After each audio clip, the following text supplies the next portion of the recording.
Hello students, today I'm going to discuss NMR Part 2. I'm Archana Asatkar, Assistant Professor Chemistry, Government College. So today we are discussing energy absorption phenomena in NMR, and for this you can observe over here this is E2 and this is E2, this is E2 and this is E1, plus half and minus half energy states. So this delta E, the energy difference between these two E states depends on the gamma and B naught. As I discussed, it is a function of B naught and gamma gyromagnetic ratio, and when we remove that function sign, we will get that delta E is equal to gamma H upon 2 pi B naught. H upon 2 pi we are applying here because gyromagnetic ratio gamma is a gyromagnetic component is a ratio of angular momentum and magnetic momentum, and angular momentum is a quantized unit. That's why h upon 2 pi we use over here. And as we all know that delta E is equal to energy equation H nu, when we correlate these two equations 1 and 2, we will get that the value of nu is equal to gamma upon 2 pi B naught, and here that B naught is external applied magnetic field and gamma is a gyromagnetic ratio. This gyromagnetic ratio value for each nuclei is constant. For proton it is 26752 and for C13 it is 6.7. H upon 2 pi is a constant and sometimes we denote it as a H cross or H bar.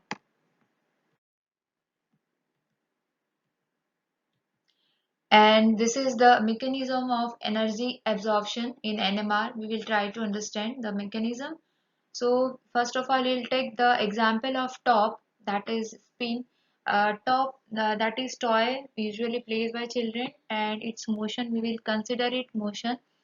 So we will consider this nuclei as a top, and when you observe the motion of this top, it revolve around this axis and it also spin in this axis, and it is tilted from this axis, and the tilting angle is phi, and this top spin in it this axis also revolve around this axis. So this kind of motion is known as precessional motion, and the frequency by which this top revolves, that is called precessional frequency, that is called precessional frequency. And when we consider the angle, that is called precessional angle phi. And when we take the same example of nuclei like top, when we apply the external magnetic field B naught on this nuclei starts spinning, spin motion from this axis, and the angle is precessional angle phi, and the frequency by which it spins or by which it is precise, that is precessional frequency omega.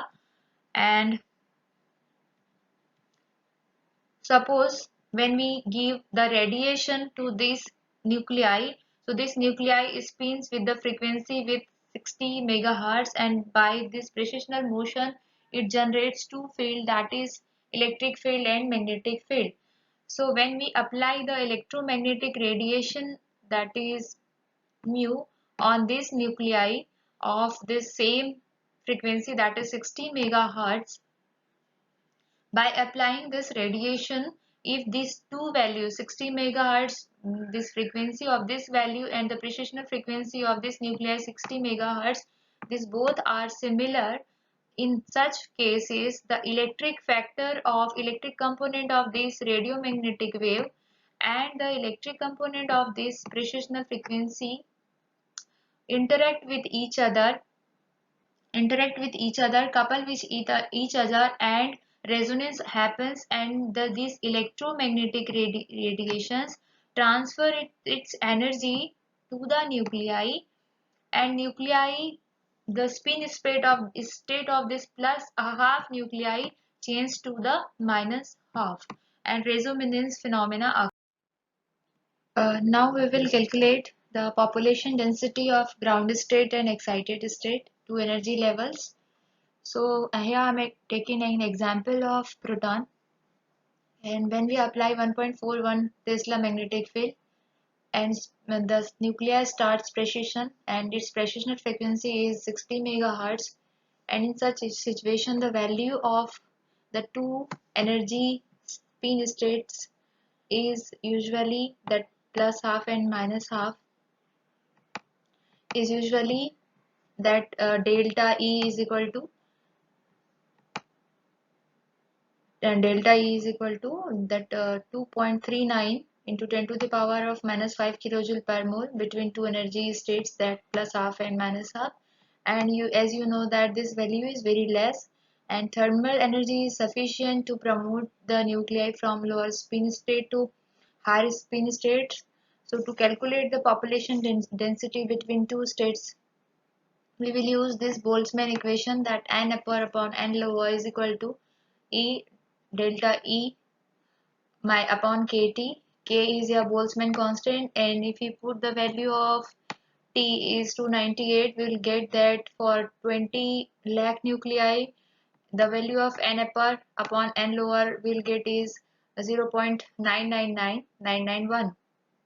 In other words, we can write that 1 0 0 0 0 0 0 upon 1 0 0 0 0 0 9. That means when we are taking 20 lakh 9 nuclei, so only 10 lakh 9 nuclei would be in lower states and 10 lakh 9 nuclei in upper states, so that this 9 extra only 9 nuclei are there which will get promoted from lower state or ground state to the excited state or higher state. So in such case, we can say that the population density in this lower state is very low, and the number of nuclei which are promoting is very low. And in such situation, 9 nuclei in case of in front of 20 nuclei and 10 lakh nuclei, the number of 9 nuclei is very less. And in such situation, we will not get a very strong NMR signal. To get rid the lower population density at and lower state, if we want to enhance the population density and we'll want to get the NMR signal strong, we need to enhance this 60 megahertz magnetic field.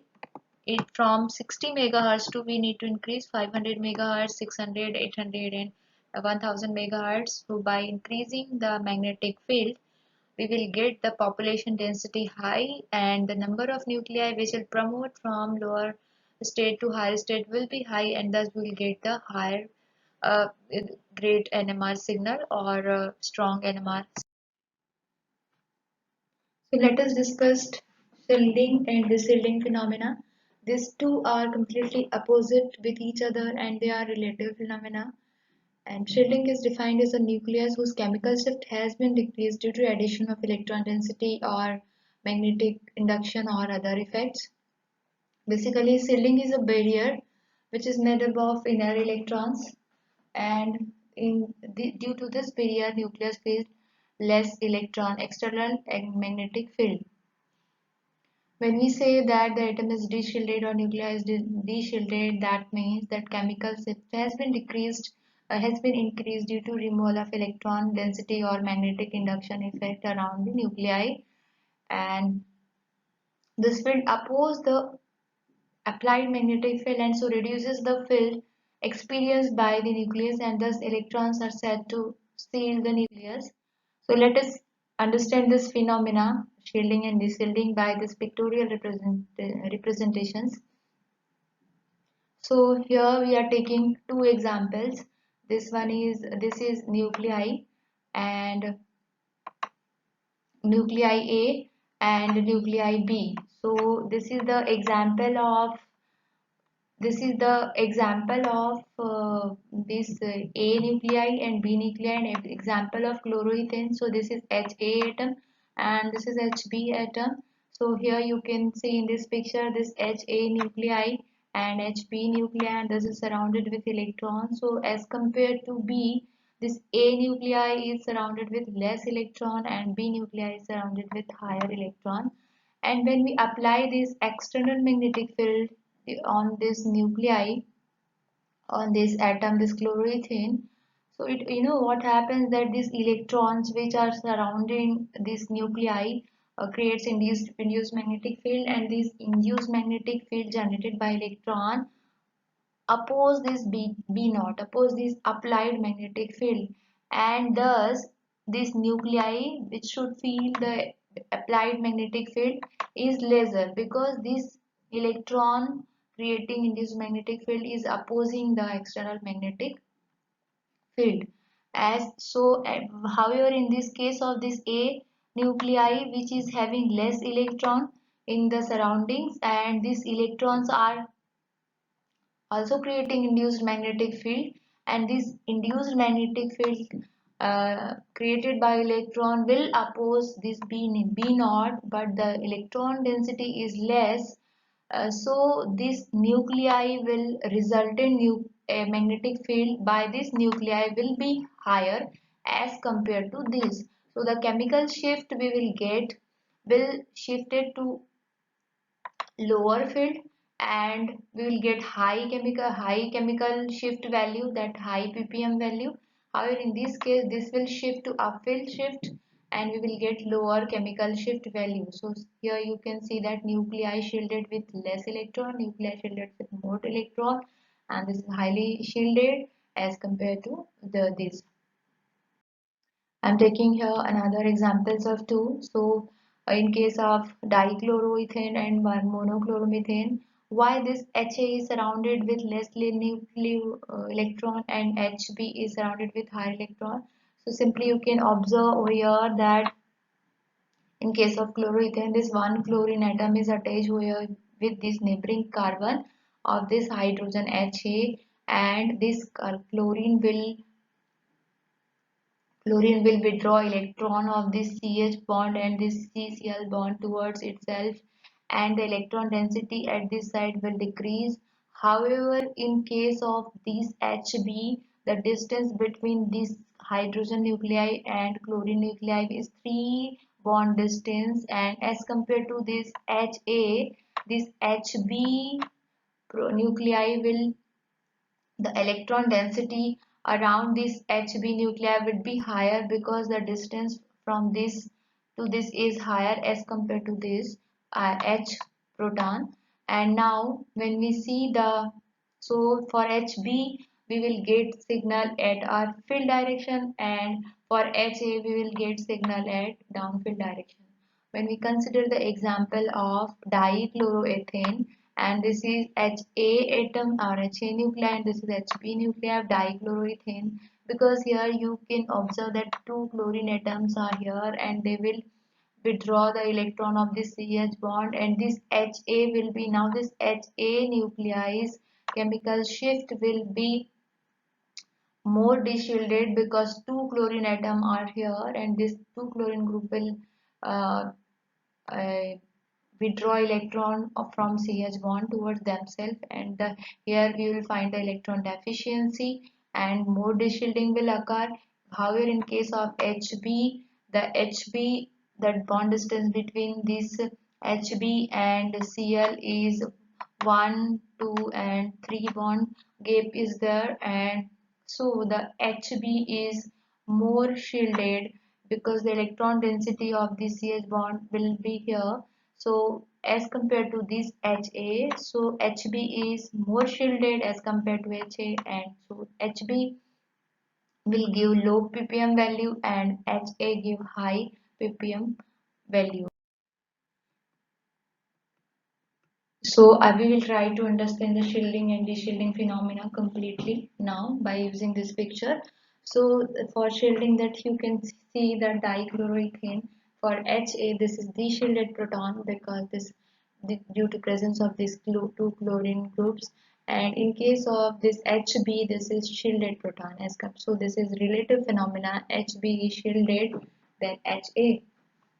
So higher the electron density around the nucleus, and higher the opposing magnetic field to B0 from the electrons, and greater the shielding, because the proton experience lower magnetic field, It needs a lower frequency to achieve resonance and therefore the chemical shift towards upfield. However, in case of deshielding is entirely opposite phenomena. In such case, the electron density around the nucleus decreases and its opposing magnetic field becomes small and therefore nuclei feel more external magnetic field and B naught, and therefore it is said to be deshielded because it needed higher frequency to achieve resonance and therefore the chemical shift towards downfield. So here I'm taking another two examples, that is CH4 and CH3Cl. So this is the NMR spectra. Here you can observe that C for CH3Cl and for CH4, CH4 has 4 proton and they will give one NMR signal. However, here it is having 3 proton and they will give one NMR signal. But when we are getting one signal for CH, these 3 protons and one signal for CH4 proton. So this CH4 proton signal will get towards upfield shift because these protons are shielded. However, due to presence of chlorine in CH3Cl, we will get the chemical shift value increased due to presence of shielding effect. So most of the time I am using the term chemical shift. So we will try to understand the chemical shift in next slide. Thank you for watching.